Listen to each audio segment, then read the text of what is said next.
and now look to Yiftah Curiel to close the case for the opposition. Hear, hear.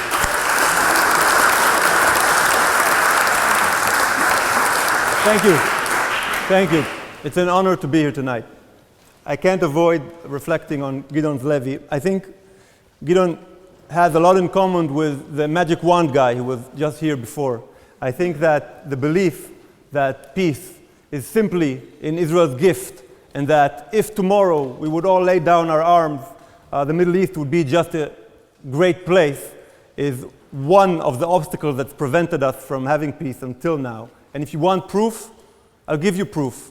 Look at us, Israelis. How many here? 2 at least. One who's visiting every week. One here demonizing Israel. But we're all talking. We're all trying to find solutions because we care about what's going on in the Middle East and we want to see a different future. Are there any Palestinian official representatives here? They're not, because they won't negotiate with Israel. Not here on campus, not in the UK, not anywhere. Our Prime Minister...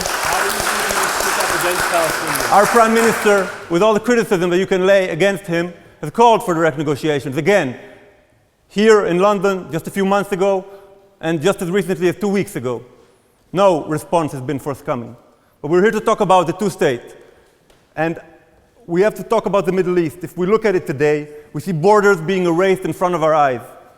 In battles between Shia and Sunni Islam, between groups that seek their own national aspirations. In Syria, in Iraq, in Libya.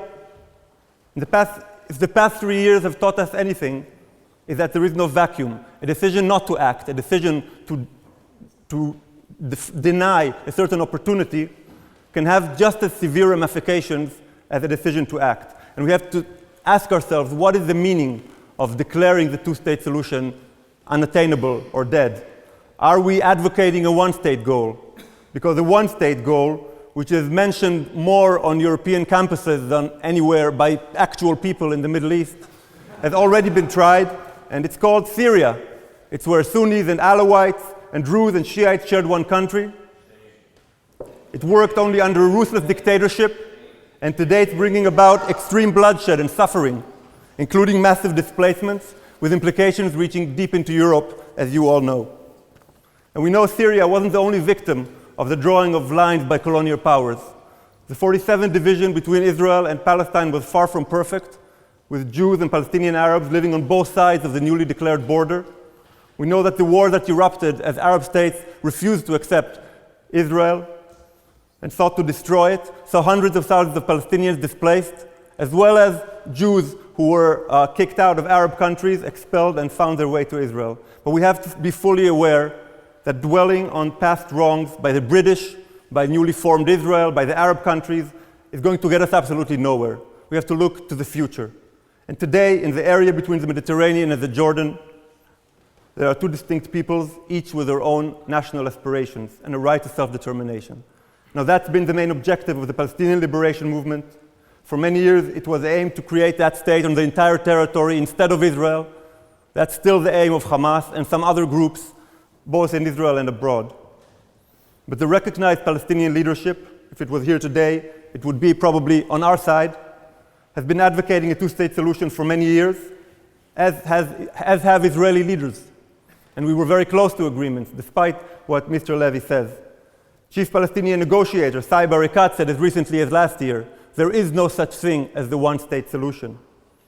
Talks between PM Barak and Arafat, later between Olmert and Abu Mazen that were mentioned here, and most recently as part of the Kerry Initiative, set out terms. We've gone a long way in the past years. But perhaps the most important point I'll make here tonight, I don't know who this is, but it's fine,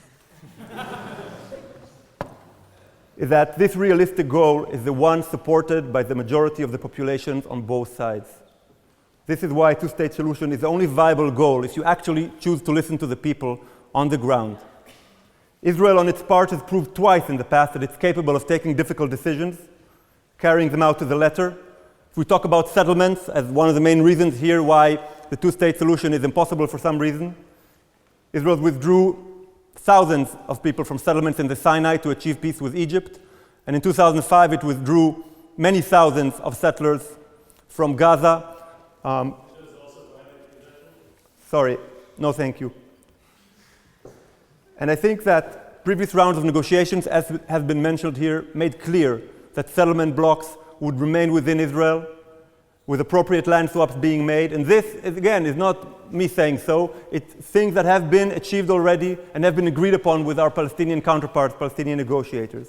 Now, let's make it clear. The Palestinian side here has a heavy burden of proof. Israel's withdrawal from Gaza didn't bring about a peaceful era, but rather a protracted conflict led by a terror group that's kidnapped Gaza's civilian population and has no interest in peace. The Palestinian leadership today cannot deliver peace in Gaza.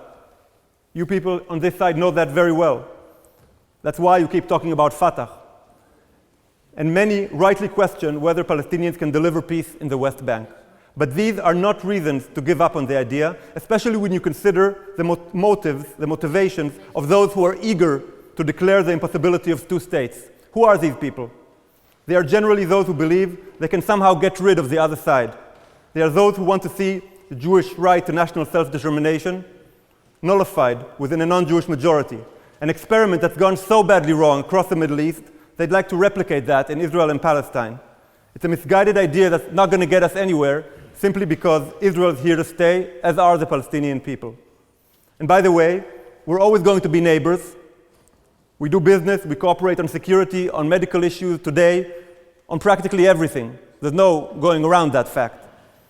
But we need to separate from one another in order to achieve that peace. Even in school, when you guys were in school and you'd make noise and fight, what would the teacher say? I'm going to separate you. It's as simple as that. And that's what all of the responsible actors in the region understand. Not only Israelis and Palestinians, not only the US, but the European Union and the Arab League and others. So what's missing here isn't a mechanism to implement a two-state solution. What's missing, that ingredient that we deeply lack, both of us, is trust. Many Palestinians don't believe Israel can carry out what it says, while many Israelis, based on the experience of Gaza, don't believe Palestinians can deliver peace. I believe we don't have the luxury of giving up on the idea of living peacefully side by side. At an event recently, Israel's president, Ruby Rivlin, said, "The task of building trust between Arabs and Jewish people is a task for anyone who cherishes this country." We must also acknowledge that the future of the region is not going to be decided in London or in the US. It's going to be decided between Israelis and Palestinians around the negotiating table, resulting in difficult compromises from both sides. That's why re-establishment of trust is a prerequisite for any meaningful progress to be made. Now, this much-needed dialogue is what the majority of both our populations want. It's also what our leaders advocate. And I say to you, be a part of this change. Support organizations like One Voice and others that bring Israelis and Palestinians together, here in the UK or wherever. It's an imperfect and difficult road. It's not a magic wand. It's not a decision that tomorrow there's going to be peace. Perhaps it's long overdue, but it's the only road we have. Because declaring here that this two-state solution is dead, what does that do? Ask yourselves. It says we give up. We abandon the region to the fanatics who would fight it out to the last drop of blood. If we, the people suffering through decades of violence, and yes, Israelis too, on both sides, are still convinced that the formula of two states for two peoples is the only way to achieve peace, what possible justification could there be to deny this goal? For my part, Israel is my home. Me and Gidon and others are going back there. It's where my children are going to grow up. It's where I want to see them prosper rather than fight wars. And I'd like for you to leave with one message. The way to influence, to make a difference in what goes on in Israel and Palestine is by helping to build trust and by listening to the people in the region. And if you do that, you'll find both Israelis and Palestinians support a two-state future. Thank you.